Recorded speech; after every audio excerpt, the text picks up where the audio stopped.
Welcome to Mee TV news. నేను మీ మౌనిక. మహబూబ్ నగర్ జిల్లా జడ్చల నియోజకవర్గంలో ముఖ్యమంత్రి రేవంత్ రెడ్డి పర్యటనకు సర్వం సిద్ధమైంది. జూన్ 5వ తేదీన ఉదండపూర్ రిజర్వియర్ ప్రాజెక్ట్ ప్రాంతానికి చేరుకోనున్న సీఎం అక్కడ జరగనున్న నిర్మాణ పనులను ప్రత్యక్షంగా పరిశీలించనున్నారు. అనంతరం జడ్చర్లలో ఏర్పాటు చేసిన భారీ బహిరంగ సభలో పాల్గొని ప్రజలను ఉద్దేశించి ప్రసంగించనున్నారు. ఉదండపూర్ ప్రాజెక్ట్ నిర్మాణం కోసం భూములు కోల్పోయిన నిర్వసితులకు ప్రకటించిన R&R ప్యాకేజ్ నిధులను పూర్తి స్థాయిలో అందజేస్తామని ప్రభుత్వం ఇప్పటికే హామీ ఇచ్చింది. అంతేకాకుండా పునరావాస కాలనీలో రహదారులు, త్రాగునీటి, విద్యుత్, విద్య మరియు వైద్య సదుపాయాలతో కూడిన అన్ని మౌలిక వసతులు కల్పిస్తామని ఎమ్మెల్యే జన్నంపల్లి అనిరుద్ రెడ్డి తెలిపారు.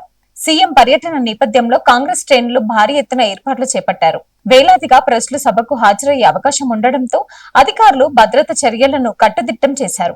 జడ్చర్ల అభివృద్ధికి సంబంధించిన పలు కీలక ప్రకటనలు కూడా సీఎం చేసే అవకాశం ఉందని రాజకీయ వర్గాల్లో చర్చ సాగుతుంది. మరోవైపు నిర్వసితులు తమ సమస్యలకు శాశ్వత పరిష్కారం లభిస్తుందని ఆశతో సీఎం పర్యటన కోసం ఎదురు చూస్తున్నారు. ప్రింట్ అండ్ ఎలక్ట్రానిక్ మీడియా మిత్రులకు అందరికీ నమస్కరిస్తూ ఈరోజు నిజంగా ఒక మంచి దినం. మాకు ఇంతకుముందే వల్లూరు ఉదండపూర్ వాళ్ళు ఇక్కడ రావడం జరిగింది.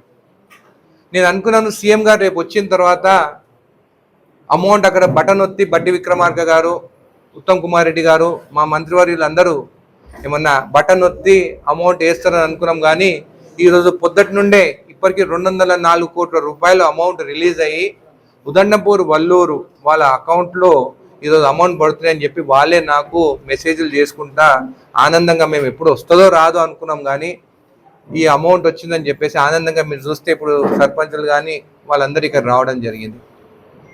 ఇంతకు ముందే 400 కోట్ల రూపాయలు R&R ప్యాకేజ్ కిందికి రావడం జరిగింది. ఈరోజు 200, నాకు తెలిసి 204 కోట్ల దాకా అమౌంట్ ఈరోజు మార్నింగ్ రిలీజ్ అయింది. బాధాకరం ఏంటంటే ఇంకా మా టోకన్స్ జనరేట్ కాలే. టోకన్స్ జనరేట్ అయితే ఇంకా 44 కోట్లు, 250 కోట్లు కేటాయించుతారు. ఇంకా 44 కోట్ల రూపాయల అమౌంట్ ఉంది. కానీ ఉదండపూర్లో నేను ప్రతి ఒక్కరికి కోరుకుంటున్నాను, మీరు కొంచెం కొట్లాటలు ఉంటే కూడా పక్కకు పెట్టేయండి. పక్కకు పెట్టేసి ఎవరికైతే నిజంగా అమౌంట్ ప్యాకేజ్ రావాలనో ఖచ్చితంగా మీరు వాళ్ళకి సపోర్ట్గా ఉండండి. మొన్న ఒక రిక్వెస్ట్ వచ్చిండే, ఎప్పుడైతే కట్ ఆఫ్ డేట్ అయిపోయిందో ఆ కట్ ఆఫ్ డేట్కి వాళ్ళ కూతురికి 18 ఏళ్ళు దాటినాయి కానీ పెళ్లి కాలేదు. దాని తర్వాత 2 రోజులు అయినాక మ్యారేజ్ అయింది. వాళ్ళని కూడా ఆపాలని చెప్పి లెటర్లు పెడుతున్నారు. కట్ ఆఫ్ డేట్ లోపల ఎవరైనా కానీ 18 ఏళ్ళు దాటితే ఖచ్చితంగా వాళ్ళకు కూడా ప్యాకేజ్ వర్తిస్తుంది, వాళ్ళకి వస్తుంది ప్యాకేజ్. కూతురు వెళ్ళిపోయిందని చెప్పేసి కూతురికి కూడా ఆమెకు ఆపాలని చెప్తే అది కరెక్ట్ కాదు. సరే 20 ఏళ్ళ కింద మ్యారేజ్ చేసుకొని వేరే ఊరికి వెళ్ళిపోయి వాళ్ళ ఆధార్ కార్డు వేరే గ్రామాలు ఉంటే వాళ్ళ పేర్లు తీసుకొచ్చి పెట్టిందంటే నేను కూడా అంటాను అది కరెక్ట్ కాదని. కానీ రూల్స్ ప్రకారం, జియో ప్రకారం ఏది ఉన్నా కానీ ఖచ్చితంగా మనకు వాళ్ళకి నిలబడాలి. ఆమె కూడా మన ఉదండపూర్ కూతురే కదా, ఖచ్చితంగా టటోలకి సపోర్ట్ చేస్తాం. ఒక 160 మంది దానికి ఇంకా అవార్డు పాస్ కాలేదు. ఈ మీటింగ్ అయిపోయిన తర్వాత నేనే కలెక్టరేట్ ఆఫీసర్ కూర్చొని ఆ 160 మందిని అందరిని అక్కడ పిలుచుకొని వాళ్ళు చెక్ చేసి వాళ్ళది కూడా అవార్డు పాస్ అయ్యేటట్టు, అంటే దాంట్లో ఎవరైతే కరెక్ట్గా జియో ప్రకారం వాళ్ళకి అమౌంట్ రావాలో ఖచ్చితంగా ఆ అవార్డు కూడా పాస్ చేస్తాము. అది అన్ని ట్రాన్స్పరెంట్ ఉంటుంది. ముందెప్పుడు ఇట్లా జరగలేదు. ఎవరైతే అవార్డు పాస్ చేయాలనో ఆ రోజు ఉదండపూర్కి వెళ్ళి మీరు సర్వే చేయించండి, నేను తొందర చేయిస్తా అంటే నా మీద నమ్మకం లేకుండే. వల్లూరు వాళ్ళు క్లియర్ చేసుకుని వాళ్ళు మొత్తం ఈరోజు కంప్లీట్ అయిపోయింది. ఆ డిఫరెన్స్ అమౌంట్ కూడా ఆ రోజు ప్యాకేజ్ పెరిగిన తర్వాత వాళ్ళకి డౌట్ ఉండే, డిఫరెన్స్ అమౌంట్ వస్తుందా మాకని. అంటే సింగిల్ ప్యాకేజ్కి వాళ్ళకి ఎంత 6.5 లక్షలే ఉండే, ఈరోజు వాళ్ళకి 18 లక్షలు అయింది. మాకు వస్తుందా రాదా, మా అమౌంట్ పడ్డదని చెప్పి కూడా వాళ్ళకి డౌట్ ఉండే. ఆ రోజే చెప్పిన మొత్తం ప్యాకేజ్ మీకు అందరికీ రేట్ పెడితే ప్రతి ఒక్కరికి పడుతుంది, వాళ్ళకి కూడా ఈరోజు డిఫరెన్స్ అమౌంట్ 11,50,000 వాళ్ళ అకౌంట్లో కూడా పడ్డాయి.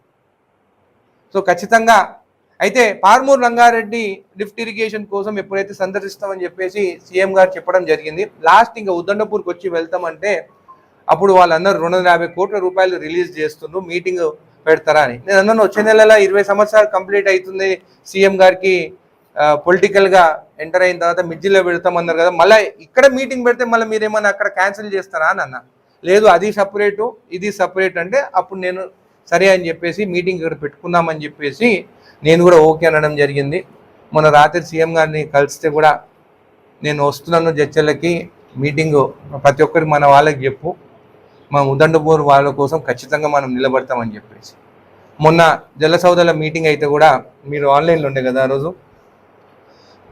ఉదండపూర్ వాళ్ళు కూడా ఇంకొకటి అడిగినారు, మాకు ప్లాట్లు రిజిస్ట్రేషన్ కావాలి, స్టాంప్ డ్యూటీ ఎగ్జంప్షన్ కావాలి అని చెప్పేసి. మల్లన్న సాగర్లో స్టాంప్ డ్యూటీ ఎగ్జంప్షన్ చేసే ఇచ్చినారు.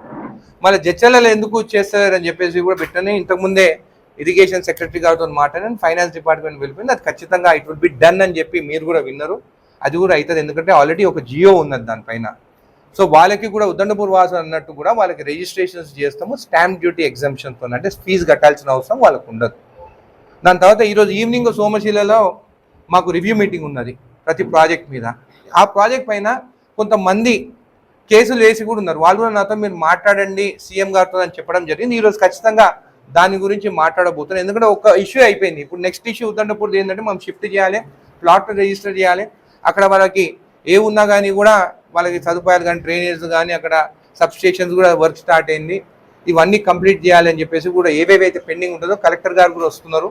మేము ఇద్దరం కూర్చొని ఈరోజు ఆ మీటింగ్లో డిస్కస్ చేసి ఆ పెండింగ్ కూడా తొందరగా కంప్లీట్ చేయాలని చెప్పి కూడా మాట్లాడతాను. నేను ఏనాడైనా కానీ నేను ఎమ్మెల్యే అయినప్పటి నుండి అసెంబ్లీకి పోయినప్పటి నుంచి, అంటే మా ఎమ్మెల్యే గారు కూడా తెలుసు, నేను ఎప్పుడు మైక్ పట్టినానంటే ఉదండపూర్ గురించి మాట్లాడాను. చాలా మంది ఎందుకు ఉదండపూర్ ఒక్కటే ఉందా జడ్చల అని కూడా అన్నారు. దాని గురించి ఎందుకు మాట్లాడుతున్నా అనేది కూడా రేపు సభలో మాట్లాడతాను, జడ్చల ఇష్యూస్ గురించి కూడా మాట్లాడతాను. కానీ ఈ మీటింగ్ మెయిన్ రిజర్వాయర్స్ గురించి, పాల్మూరు రంగారెడ్డి లిఫ్ట్ ఇరిగేషన్ గురించి కానీ ఎక్కువ ఫోకస్ దానిపైన. ఇంకొకటి కూడా జడ్చల గురించి కూడా ఒక ఆలోచన వచ్చింది, అది నా మనసులో ఉన్నది, అది రేపు మాట్లాడబోతున్నాను. అది ఏదనేది మీరు సభలోనే వింటారు. ఖచ్చితంగా తరతరాల వరకు అది మనకి మా పేరు మనకు ఉండిపోతుంది జడ్చలకి. దాని గురించి రేపు నేను సభలో మాట్లాడబోతున్నానని చెప్పి కూడా మీకు తెలియజేస్తున్నాను. మీడియా మిత్రులకు కూడా మీకు అందరు కూడా ధన్యవాదాలు చెప్తున్నాను, ఎందుకంటే ఇది మీరు కూడా సాధించినట్టే ఉదండపూర్కి. ఎందుకంటే ఎప్పుడైనా కానీ అక్కడ ధర్నాలు అయినప్పుడు, ఎప్పుడైనా కానీ అయినప్పుడు మీరే దాన్ని ఫోకస్ చేసి ఉదండపూర్ వాళ్ళకి ఇన్ని సమస్యలు ఉన్నాయని చెప్పి బయటికి తీసుకొచ్చింది కూడా మీరే. ఎప్పుడున్నా కానీ కూడా ఆ పాత గవర్నమెంట్ ఉన్నప్పుడు కూడా వాళ్ళు ఎంత కానీ మిమ్మల్ని కూడా భయపడిచ్చి వేయొద్దని అంటే కూడా మీరు మీడియాకి ముందుకు తీసుకొచ్చేసి ప్రజలకి మొత్తం తెలంగాణలో కూడా తెలిసేటట్టు చేసింది కూడా జడ్చల మీడియా. మీకు అందరికీ కూడా ప్రత్యేకంగా నేను ఒక్కరిని తీసుకొచ్చినా నేను అంటలేను, మనం అందరం కలిసి మనం అడిగినాం కాబట్టి, మనం అందరం కలిసి కొట్లాడినాం కాబట్టి, మనం అందరం కలిసి వాళ్ళకి నిలబడినాం కాబట్టి ఈరోజు సాధ్యమైంది. నా ఒప్పంతం సాధ్యం కాలేదు, ఇదంతా జడ్చల ప్రజలు నాకు అండగా నిలబడ్డాడు కాబట్టి ఇదంతా సాధ్యమైందని చెప్పి కూడా మీకు తెలియజేస్తుంది. రేపు సాయంత్రం 5 బహిరంగ సభ. మళ్ళీ ఇక్కడ కూడా ఒక కన్ఫ్యూజన్ ఉండే, చాలా మంది ఉదండపూర్ వాసులు మా ఉదండపూర్లోనే పెట్టాలి అని అన్నారు. ఎందుకంటే మాట ఇచ్చినాను ఉదండపూర్ వాసులకి, మీరు ఎప్పుడైతే గత ప్రభుత్వంలో కేసీఆర్ గారిని కలిసి తగ్గి పోవాలన్నప్పుడు మిమ్మల్ని అరెస్ట్ చేసి నేను అన్నాను సీఎం గారినే నేను ఉదండపూర్కి తీసుకొస్తాను చెప్పినాను. కానీ నిజంగా నేను ఎప్పుడు సీఎం గారి దగ్గర పోయి ఉదండపూర్ రండి అని నేను చెప్పలేదు. అదేందేమో దైవ నిర్ణయం ఏమో, సీఎం గారే ఉదండపూర్కి వస్తాయని చెప్పి. మరి ఉదండపూర్లో మీటింగ్ అంటే అందరు ఉండి జడ్చల ఉండి మనం ఏం లేమా జడ్చల టౌన్లో పెడితే బాగుంటుంది, ఎందుకంటే అక్కడ ఊరు బయటికి పోయి అక్కడ మీటింగ్ బదులు ఇక్కడ పెట్టండి అని చెప్తే సరే అని చెప్పేసి ఉదండపూర్లో రేపు ల్యాండ్ అయిన తర్వాత అక్కడ మొత్తం అక్కడ పెండింగ్ గురించి అక్కడ డిస్కస్ చేసిన తర్వాత అక్కడ నుంచి జడ్చలకు వచ్చి మీటింగ్ జడ్చలలో ఉంటుంది, జడ్చల టౌన్లో. అయితే ఉదండపూర్ వాసులకి వల్లూరు వాసులకి ప్రతి ఒక్కరిని ఒకటే కోరుకుంటున్నాను, మీరు ఏదైతే కావాలనుకుంటున్నారో అది జరిగింది. రేపు మీటింగ్కి మీరందరూ రావాల్సిందిగా కోరుకుంటున్నాను. అదేవిధంగా ప్రతి మండలాల నుండి కూడా ప్రతి ఒక్కరు వచ్చి మన ఉదండపూర్ వాసులకు మనం అండగా నిలబడాలని చెప్పి తెలియజేస్తూ ధన్యవాదాలు. అక్కడ కూడా ఆయన చేసుకోవాలి కాబట్టి ఒక కమిటీ వేసి ఎక్కడెక్కడ రెవెన్యూ డివిజన్ కావాలనో, ఎందుకంటే రేపు బైఫర్కేషన్స్ కూడా అవుతున్నాయి, అంటే మాకున్న ఇన్ఫర్మేషన్ బైఫర్కేషన్స్ కూడా ఈ కాన్స్టిట్యున్సీస్ కూడా కావచ్చు నెక్స్ట్ ఎలక్షన్స్ కి. సో దాని ప్రకారము ఎట్లా చేయాలనేది కమిటీ వేస్తా అని చెప్పినట్టు ఖచ్చితంగా జడ్చలకి ఆల్రెడీ ప్రపోజల్ పంపించినాం మేము. ముందున్న కలెక్టర్ విజేంద్ర బోయ్ గారు ఆల్రెడీ పంపించారు.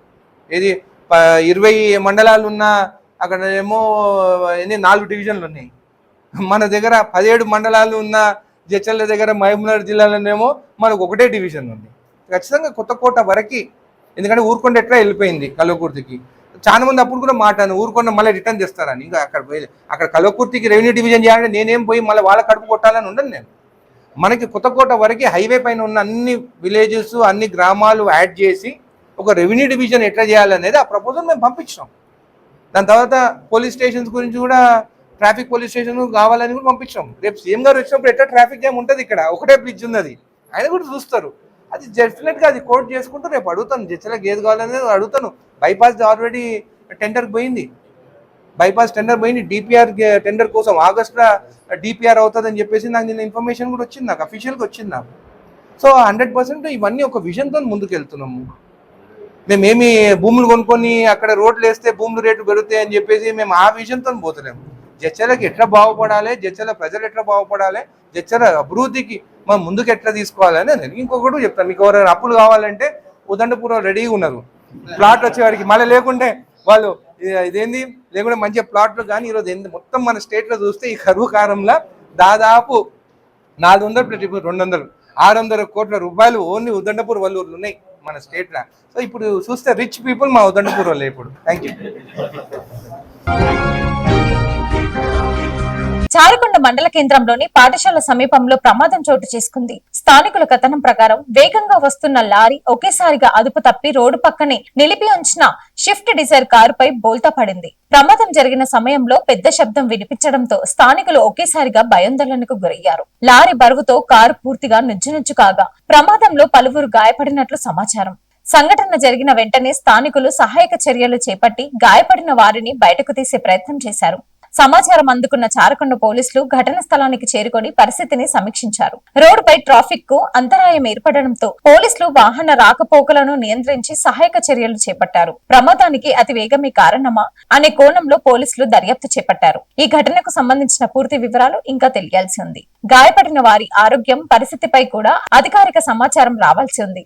ప్రమాద ఘటన స్థానికంగా తీవ్ర కలకలం రేపింది. ఈ రోజు ఆమన్గల్ మున్సిపాలిటీలో తెలంగాణ ప్రభుత్వం రేవంత్ రెడ్డి గారి నాయకత్వంలో ప్రజల వద్దకే అధికారులని వార్డు సభలో భాగంగా ఆమన్గల్ మున్సిపాలిటీ పరిధిలోని 3వ వార్డు, 5వ వార్డు, 6వ వార్డు, 13వ వార్డులో vice chairman Geetha Achari, municipal commissioner Raghavender Reddy, CI Venkateswarlu, కౌన్సిలర్లు అనుష, శ్రీశైలం, పాపిశెట్టి రామకృష్ణ, మెప్మా పీడీ మున్సిపల్ సిబ్బందితో కలిసి పర్యటించడం జరిగింది. ప్రజా సమస్యలు తెలుసుకుంటున్న రేవంత్ రెడ్డి నాయకత్వంలో ఎమ్మెల్యేలు కస్టడీ నారాయణ రెడ్డి గారి సహకారంతో ఆమన్గల్ మున్సిపాలిటీ పూర్తి స్థాయిలో అభివృద్ధి చేస్తామని Amangal municipality chairman doctor Patyanayak చెప్పారు. ఈ కార్యక్రమంలో ప్రజాప్రతినిధులు, పలు నాయకులు తదితరులు పాల్గొన్నారు. Thanks for watching.